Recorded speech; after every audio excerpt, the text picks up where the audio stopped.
नमस्कार मित्रमैत्रिणींनो, आज आपण महिलांमध्ये आढळणाऱ्या अशा एका आजाराबद्दल जाणून घेणार आहोत की जो सध्या खूप मोठ्या प्रमाणात वाढतो आहे। पीपीडी, पोस्टपार्टम डिप्रेशन म्हणजेच काय?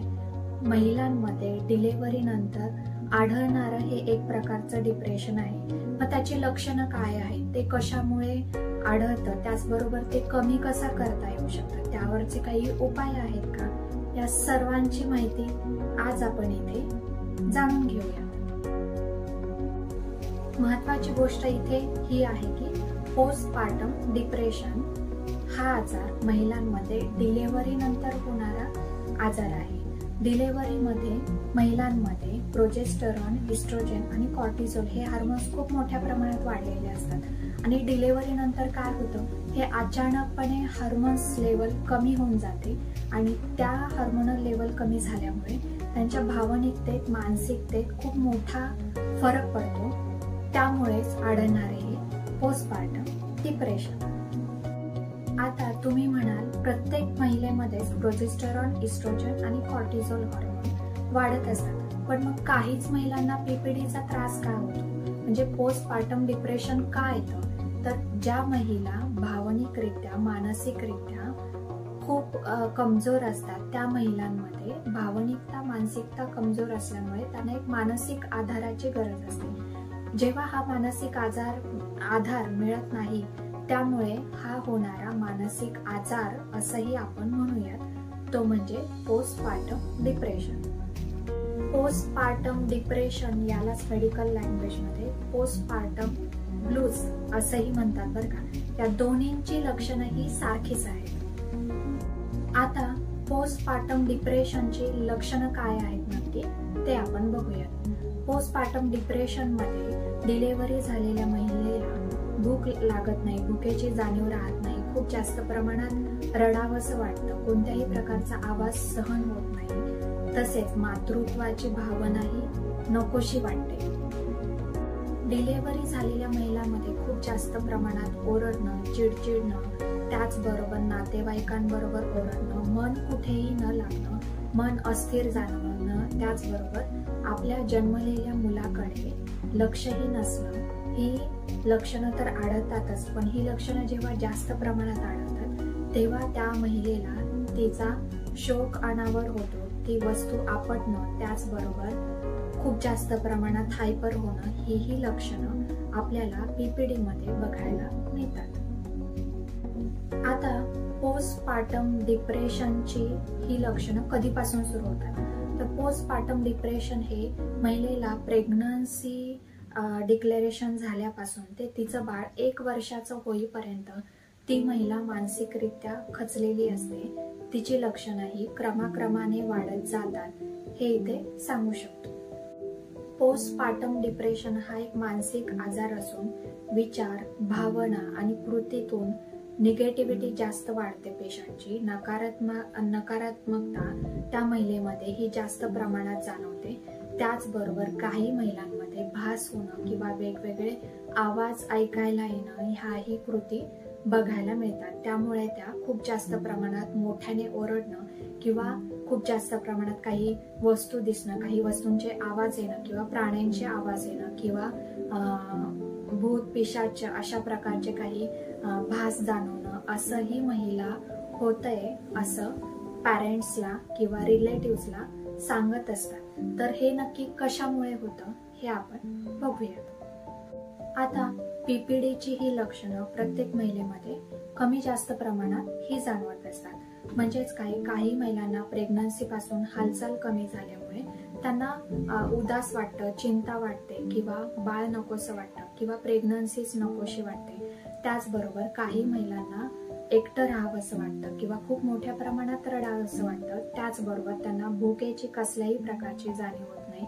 डिलिव्हरी झालेल्या महिलांना इतरांमध्ये मिक्स व्हायला नको वाटतं, काही बोलावंसं वाटत नाही, खूप मोठ्या प्रमाणात रडावंसं वाटतं। त्याचबरोबर जे आपलं बाळ आहे त्या बाळाकडे पूर्णतः त्या दुर्लक्ष करतात, बाळ नकोसं वाटतं, त्याचबरोबर खूप मोठ्या प्रमाणात रडावंसं वाटतं, ही सर्व लक्षणं जाणवतात। पण जेव्हा ही लक्षणं खूप मोठ्या प्रमाणात वाढतात तेव्हा ती महिला स्वतः आत्महत्येचा प्रयत्न करते. त्याचबरोबर ती बाळालाही मारण्याचा किंवा त्याला दुखापत करण्याचा प्रयत्न करते. म्हणजे जेव्हा ती महिला हायपर डिप्रेशन मध्ये जाते, PPD मध्ये खूप मोठ्या प्रमाणात सफर होत असते, तेव्हा ही लक्षणं जाणवतात.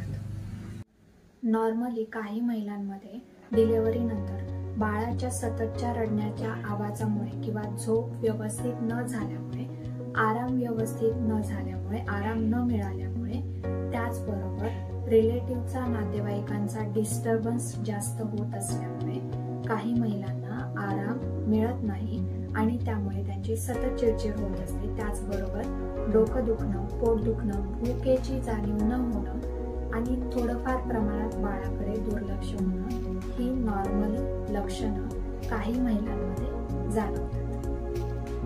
पूर्वीच्या काळी महिलांमध्ये पोस्टपार्टम डिप्रेशन सारखे आजार होते का, ही बऱ्याच महिलांची शंका असेल हे लेक्चर ऐकल्यानंतर.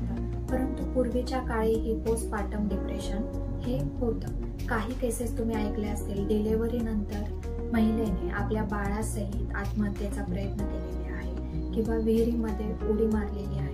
त्याचबरोबर काही महिलांना पोस्टपार्टम डिप्रेशन म्हणजे डिलिव्हरी नंतर खूप मोठ्या प्रमाणात आवाज यायचे किंवा भास व्हायचे किंवा बाळ रडण्याचे आवाज जास्त प्रमाणात सहन न झाल्यामुळे त्या स्वतः जीवाचं बरं वाईट करत होत्या. या बऱ्याचशा केसेस आपण ऐकलेल्या आहेत. तर काही महिलांना डिलिव्हरी नंतर वेड लागलं म्हणून वेडसरपणाचे झटके येतात म्हणून वेड्यांच्या इस्पितळातही ठेवण्याचे प्रकार घडलेले आहेत. पूर्वीच्या काळीही महिलांमध्ये पोस्टपार्टम डिप्रेशन हे होतं. काही महिलांना डिलिव्हरी नंतर भास व्हायचे, तर अशा महिलांना डॉक्टरकडे न नेता भूत पिशाचांसारख्या इतर ट्रीटमेंट त्यांच्यावर केल्या जायच्या. अनावधाने यामुळे काही महिलांमध्ये मृत्यूचं प्रमाण जास्त प्रमाणात वाढायचं, तर काही महिला आत्महत्येचा प्रयत्नही करत असे. तसेच काही महिला त्या बाळालाही मारून टाकत असे. याच्या पैकी काही महिला ज्यांना सहन होत आहे डिप्रेशन, त्या अचानकपणे शांत होऊन जात असत.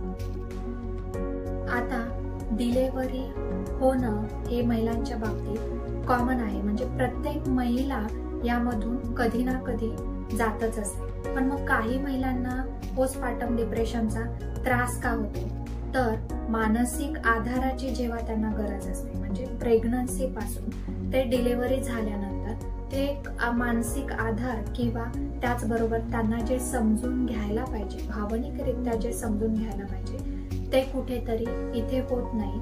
आणि जेव्हा त्याचा ओव्हर म्हणूया कॉम्प्रोमाइज कुठेतरी या अशा महिलांना करावं लागतं. प्रत्येक ठिकाणी जेव्हा कॉम्प्रोमायझेशन येतं, त्यातून होणारं हे डिप्रेशन आहे असं आपण म्हणूया.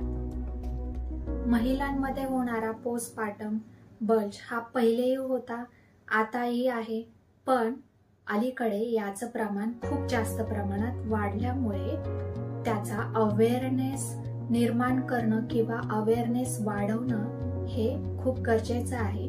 त्यासाठीच आजचा आपण व्हिडिओ बनवत आहोत. आता बायोसायकोसोशल अप्रोच काय आहे, तर एखादी महिला जेव्हा आई होते तर तिच्यावरती जबाबदारी येणं, रिस्पॉन्सिबिलिटी येणं, त्याचबरोबर तिचा फेस नेहमी चिंतित असणं किंवा ती आनंदी असणं किंवा तिने तिचा विचार करायलाच नाही पाहिजे, फक्त बाळाचाच विचार करायला पाहिजे. हा जेव्हा कन्सेप्ट एखादी सिनियर किंवा वरिष्ठ महिला त्या महिलेला, म्हणजे कदाचित ती सूनही असू शकते, तर तिला समजून सांगत असते की तुझ्यापेक्षा तुझं बाळ खूप चांगलं असणं, त्याला काही नाही झालं पाहिजे, ते व्यवस्थित असणं हे महत्वाचं आहे, हे बिंबवलं जातं. तेव्हा त्या महिलेवरती येतं ते डिप्रेशन येतं. नॉर्मली सिनियर्स म्हणूयात किंवा नातेवाईक म्हणूयात, रिलेटिव्ह म्हणूयात, एखादी महिला जेव्हा प्रेग्नंट राहते तेव्हा तिला खूप जास्त आनंदच झालेला असेल, ती आनंदातच असेल. त्याचबरोबर तिला तिची डिलिव्हरी झाल्यानंतरही तिला खूप आनंदच होणार आहे, त्यात काय दुःख आहे असं बऱ्याच जणांचं समजणं असतं. पण बऱ्याच वेळा ते काही अंशी सत्यही नसतं. एखादी महिला जेव्हा डिलिव्हरी तिची होते त्यानंतर तिची जबाबदारी वाढते, रिस्पॉन्सिबिलिटी वाढत असते. एखाद्या महिलेचं आई होणं, डिलिव्हरी झाल्यानंतरचं जबाबदारी वाढणं किंवा वरिष्ठ महिलांनी काहीतरी भ्रामक कल्पना सांगणं की तुझं बाळ खूप महत्वाचं आहे, बाळाला काही नाही झालं पाहिजे.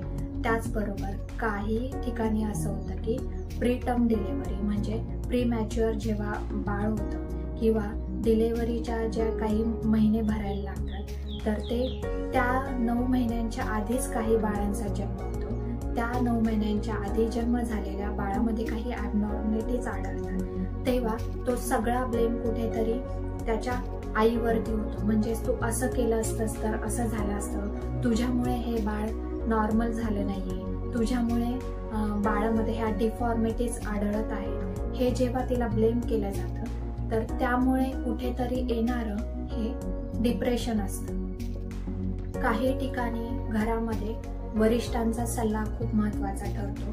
म्हणजे आई झालीये एखादी महिला तर ती आनंदीच पाहिजे, ती दुःखात कशी असेल. त्याचबरोबर आता बाळ खूप महत्वाचं आहे, बाळाला काही नाही झालं पाहिजे, या तिच्या सगळ्या गोष्टींमध्ये तिचा कुठेही विचार होत नाही. तिचं खाणं पिणं, तिचा आराम किंवा तिला जो डिलिव्हरी नंतरचा थकवा आलेला असतो तो भरून निघणं किंवा तिची झोप व्यवस्थित होते आहे का, या सर्व गोष्टींकडे दुर्लक्ष होतं. फक्त इथे बाळ महत्वाचं आहे हे तिला सांगितलं जातं. त्यामुळे त्या आईने स्वतःकडे लक्ष न दिल्यामुळे किंवा प्रोटीन्स, विटॅमिन्स किंवा संतुलित आहार न घेतला गेल्यामुळे, त्याचबरोबर बऱ्याच वेळा असं होतं की काय खायचं या गोष्टी तिला सिनियर्स म्हणजे वरिष्ठ महिलांनी न सांगितल्यामुळे, कशी काळजी घ्यायची आहे ते वरिष्ठ महिलांनी न सांगितल्या गेल्यामुळे कुठेतरी मानसिक आधार किंवा सपोर्ट मिळाला नसल्यामुळे तिला कसं करायचं, काय करायचं, डिलिव्हरी नंतर बाळाला मॅनेज कसं करायचं हे समजत नसल्यामुळे काही महिलांमध्ये डिप्रेशन जाणवतं.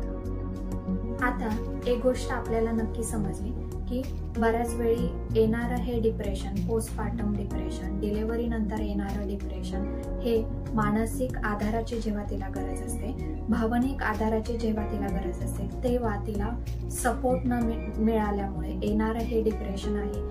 त्याचबरोबर काही अंशी थायरॉइडमध्ये जे चेंजेस होतात, थायरॉइड खूप जास्त प्रमाणात वाढत असेल किंवा खूप जास्त प्रमाणात ते डिलिव्हरी नंतर अचानक कमी होत असेल तर यामुळेही जे तिच्यामध्ये चेंजेस होतात तर त्यालाही एक कारण पोस्टपार्टम डिप्रेशन हे एक आहे. त्याचबरोबर तिसरं एक कारण आहे की तिचा जो संतुलित आहार पाहिजे, बॅलन्स्ड डाएट पाहिजे, प्रोटीन विटॅमिन्स डेफिशियन्सीमुळेही येणारं हे डिप्रेशन आहे असं आपण म्हणूया. आतापर्यंत आपण पोस्टपार्टम डिप्रेशनची कारणं बघितली, लक्षणं बघितली, त्याचबरोबर ते कशामुळे होतं तेही बघितलं.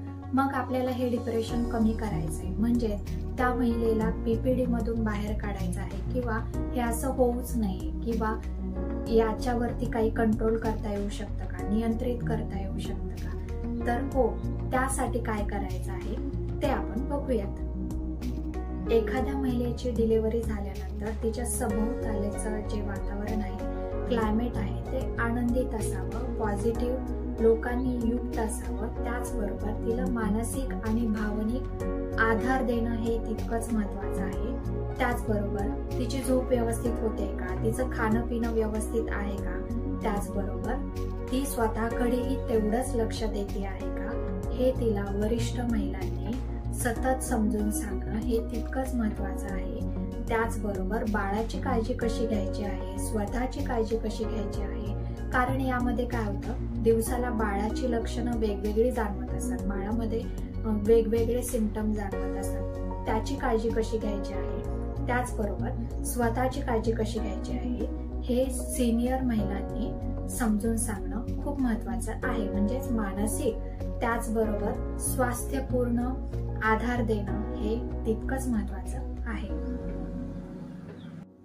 बऱ्याच वेळा डिलिव्हरी झाल्यानंतर बाळ आणि आईला जेवढा एकांत मिळायला पाहिजे, सभोवताली सतत गजबज असते, ती कुठेतरी कमी व्हायला पाहिजे. त्याचबरोबर जी नवीन होणारी महिला जी आई असते तिला फिडिंग करताना हेजिटेशन होतं, इरिटेट होतं, कशामुळे तर सतत अवतीभोवती लोकांचा गोंगाट असतो किंवा गोंधळ असतो, किंवा तिला जी मेंटली शांतता, पीसफुलनेस मिळायला पाहिजे तो मिळत नाही. तर हे सगळं टाळायला पाहिजे आणि फीडिंग करताना तिला थोडी शांतता मिळू द्यावी किंवा एक मोकळा स्पेस असावा, तिथे महिलांचा किंवा इतर लोकांचा गोंगारटा नसावा, हे लक्षात घेणं खूप महत्वाचं आहे. प्रत्येक महिला जेव्हा डिलिव्हरी नंतर पहिल्यांदा आई बनत असते, माता बनत असते, तिचं बाळ आणि ती स्वतः या दोघांमध्ये एक बॉन्डिंग डेव्हलप होणं खूप महत्वाचं आहे. म्हणजे दोघांमध्ये एक आपलेपणा, जिव्हाळा, प्रेम वाटायला पाहिजे. त्यासाठी त्यांना एकांत हवा असतो. त्याचबरोबर जे डिलिव्हरी झाल्यानंतरचे जे प्रोग्राम्स असतात ते लगेच न ठेवता, म्हणजे वेलकम बेबी असेल, रिसेप्शन असेल, ते लगेच न ठेवता डिलिव्हरी झाल्यानंतर 5 ते 6 महिन्यानंतर ठेवावं. म्हणजे आईला, आई आणि तिचं बाळ या दोघांमध्ये कम्युनिकेशन, एक बॉन्डिंग राहील की ज्यामुळे तिला कोणत्याही गोष्टीचं हेजिटेट होणार नाही. त्याचबरोबर मातेला स्तनपान करत असताना अवतीभोवती कोणी नसावं किंवा गोंधळ नसावा, गोंगारटा नसावा, तिथे तिला डिस्टर्बन्स केलं जाऊ नये. ही एकदम साधी गोष्ट आहे, पण ती समजत नाही. तर हे समजून घेणं खूप महत्वाचं आहे. यामध्ये पीपीडी मध्ये गरज वाटल्यास सायकॅट्रिस्ट ओपिनियन घेणंही खूप महत्वाचं आहे.